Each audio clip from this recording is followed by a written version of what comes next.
तो दोस्तों, आज हम बात करने वाले हैं वेला द जोर मूवी के बारे में, जो कि एक बहुत ही रोमांटिक सा मूवी है। मुझे पता है कि आप लोगों को कैसा मूवी पसंद है, तो आज मैं आपके ही पसंद के हिसाब से मैं मूवी लेकर आया हूँ। तो मुझे भी पता है कि मेरे व्यूवर्स को कौन सा मूवी पसंद है। तो चलिए दोस्तों, बिना टाइम को गवाए मूवी को शुरू करते हैं। और ये मूवी आप लोग लास्ट तक जरूर देखना, आपको भी बहुत ही मजा आएगा, क्योंकि आप लोग जैसे मूवी चाहते हो वैसे ही है। तो चलिए दोस्तों, मूवी शुरू करते हैं। तो मूवी की शुरुआत एक कपल के साथ होती है, जिसमें हस्बैंड का नाम पायरी और वाइफ का नाम बेला होता है। तो हम देखते हैं कि वो दोनों साथ में कहीं नहा रहे होते हैं। तभी उन दोनों में किसी बात को लेके बहस हो जाती है। अब हस्बैंड पायरी गुस्से में अपनी वाइफ बेला को नीचे उतारने को कहता है, लेकिन बेला उसको मना कर देता है। इसीलिए पायरी अपने दोनों नौकरों को उसके वाइफ बेला को नीचे उतारने को कहता है। अब पायरी दोनों नौकरों के सहारे बेला को एक पेड़ से बांध देता है, जिसके बाद पायरी उन्हें बेला पर कूड़े बरसाने को कहता है और वो अपने मालिक की बातें मानकर बेला पर कूड़े भी बरसाने लगते हैं। यह हम देखते हैं कि वो नौकर अब अपने कपड़े उतारते हुए बेला के पास पहुंचता है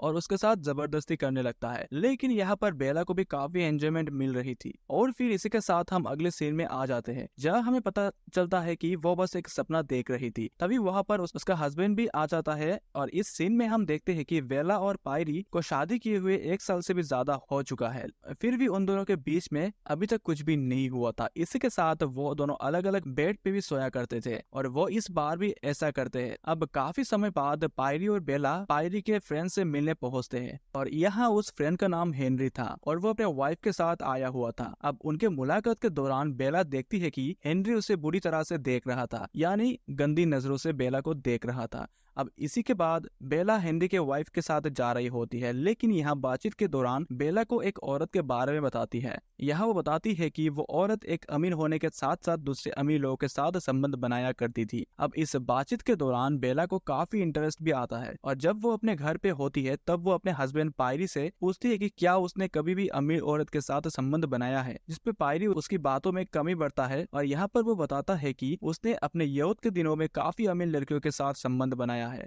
लेकिन ये बात सुनकर बेला को काफी जेलस होती है और वो यहाँ से गुस्से में चली जाती है। अब नेक्स्ट सीन में बेला अपने टेनिस प्रैक्टिस के लिए आई हुई थी। वही कोइंसिडेंटली हेनरी भी पहले से होता है। हमें पता चलता है कि हेनरी को उसके पत्नी के द्वारा पता चल गया था कि बेला उसके अमीर लड़की वाले बातों में काफी इंटरेस्ट दिखा रही थी। फिर क्या, वो बेला को अप्रोच करता है और वो बेला को ये इन्फॉर्मेशन देता है कि वो एक जगह के बारे में जानता है जहाँ वो उस अमीर लड़की की तरह अपने लाइफस्टाइल को फॉलो कर सकती है। अब बेला का भी मन डोल जाता है और उसने जो एड्रेस हेनरी से पता किया था वो उस एड्रेस पे पहुंच जाती है और वो यहाँ आने से पहले काफी सोच विचार भी करती है, पर उसका मन अब पूरी तरह से डोल चुका था। यहाँ एक अपार्टमेंट में उसकी मुलाकात एक डीलर से होती है, जिसका नाम मैडम अनीस होता है। वो बेला को देख के काफी खुश होती है और उसे वहाँ के सभी रूल्स एंड रेगुलेशंस के बारे में बताती है। लेकिन यह बेला भी अपनी कुछ कंडीशंस रखती है। वो साफ साफ क्लियर कट बोल देती है कि वो यहाँ पर दिन भर काम किया करेगी, जिसके बाद वो शाम को वापस घर चली जाएगी। अब इसी के साथ वो वहाँ से चली जाती है। अब नेक्स्ट सीन में हम बेला को पायरी के साथ घूमते हुए देखते हैं और यहाँ पर हम ऑडियंस को पता चलता है कि पायरी पेशेंट से डॉक्टर था और आज भी उसे एक क्लाइंट को डील करना था। इसीलिए जब बेला उसे रोमांस के लिए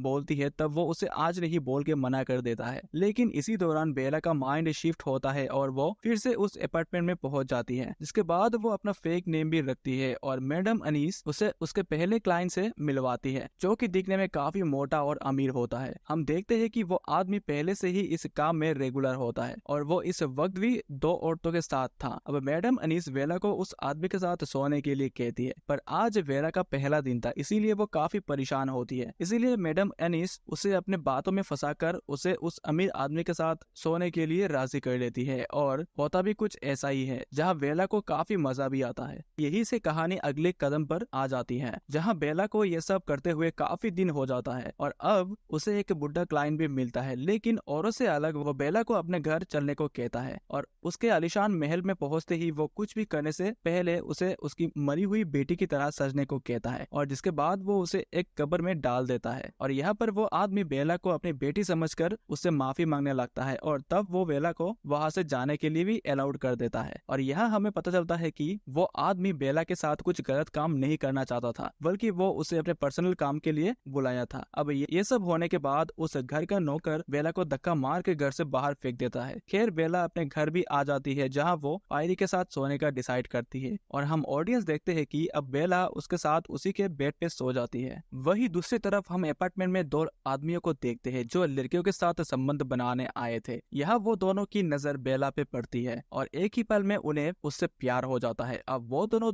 एक दूसरे से बेला के लिए झगड़ने लगते हैं, लेकिन आखिर में मार्शल नाम का लड़का जीत जाता है और उसे बेला के साथ सोने का मौका मिलता है। यहाँ मार्शल भी औरों की तरह बेला के साथ मजा लेता है और इसी के साथ उसे बेला से प्यार भी हो जाता है। अब बात यहाँ तक खत्म नहीं होती क्योंकि अब बेला भी उसके साथ ये सब करने में मजा आ गया था, इसीलिए वो खुद भी उससे अट्रैक्ट हो चुकी थी और वो उसको अपने ख्यालों में देखने लगती है। वही पायरी बेला को अपने साथ एक वेकेशन पे ले जाता है जहाँ बेला पायरी के साथ खुश नहीं दिखती क्योंकि मार्शल उसके ख्यालों में घूम रहा था। वही दूसरी तरफ मार्शल का भी यही हालत था। वो भी बेला को इतना पसंद कर चुका था कि वो मैडम एनिस को हर दिन कॉल करके उसके बारे में पूछता है और एक दिन उसे पता चलता है कि बेला अब वापस आ चुकी है, इसीलिए वो समय को ज्यादा वेस्ट ना करते हुए बेला से मिलने पहुंच जाता है। यहाँ वो बेला से पूछता है कि आखिर वो कहाँ चली गई थी और वो उसे यह भी बताता है कि वो उसे किसी दूसरे के साथ नहीं देख सकता। अब इसी के साथ उन दोनों में फिर से वही सीन होता है और सब कुछ होने के बाद बेला उसे बताती है कि वो किसी दूसरे आदमी को पसंद करती है और हम ऑडियंस को यह बात पता होती है कि वो आदमी और कोई नहीं बल्कि पायरी होता है। अब यहाँ मार्शल इस बात से काफी परेशान हो जाता है और अपने नेक्स्ट प्लानिंग के तौर में पायरी को खत्म कर देने का सोचता है। वही दूसरी तरफ कुछ दिन बाद हम पायरी के दोस्त हेनरी को देखते हैं जो कि उसी अपार्टमेंट में मैडम एनिस से मिलने आता है और यहाँ वो बेला को अपने सामने देखकर कुछ समय के लिए उसे बुक कर लेता है। अब यहाँ बेला काफी डर जाती है, वो नहीं चाहती थी कि हेनरी उसके हस्बैंड को इन सब के बारे में बताए और यहाँ तक बेला अपने शरीर को बेचने को भी तैयार थी। वो हेनरी को उसके साथ कुछ करने के लिए भी कहती है, लेकिन हेनरी उसे कुछ भी करने से मना कर देता है। वो बेला को बताता है कि उसने कभी भी नहीं सोचा था कि वो यहाँ पर काम करेगी और अब वो इस जगह पर काम कर चुकी है, इसीलिए उसे अब पसंद भी नहीं करता है। और आखिर में वो ये भी बताता है कि उसे डरने की कोई जरूरत नहीं है क्योंकि वो पायरी को कुछ भी बताने वाला नहीं था। अब इसी के साथ वो बेला को उसके दिन का पैसा देकर वहाँ से चला जाता है। वही बेला हेनरी के बातों से अपनी गलतियों को महसूस करती है। वो समझ जाती है कि उसने काफी कुछ गलत किया है और वो अब उस काम को छोड़कर जाने का सोचती है, लेकिन मैडम एनिस ऐसा होना नहीं देना चाहती थी, इसीलिए वो बेला को अपने बातों में फंसाने की कोशिश करती है। पर बेला ने इस बार ठान लिया था कि वो अपने गलतियों का सुधार जरूर करेगी, इसीलिए वो उस जगह को छोड़कर जाने लगती है। पर उसे इस बात की बिल्कुल भी खबर नहीं थी कि मार्शल ने अपने दोस्त को उसके पीछे लगा दिया है। फिर क्या, वो दोस्त बेला का पीछा करते हुए उसके घर तक पहुंच जाता है और वो जाके मार्शल को सारी जानकारी दे देता है। अब मार्शल भी बेला के घर पहुंच जाता है, लेकिन उस वक्त पायरी वहाँ पे नहीं होता है और तभी मार्शल की नजर बेला के घर में उसके हस्बैंड पायरी पे पड़ता है और वो गुस्से में बेला को बोलता है कि वो उसके पति को सब कुछ उसके बारे में सच सच बता देगा और इसी के साथ वो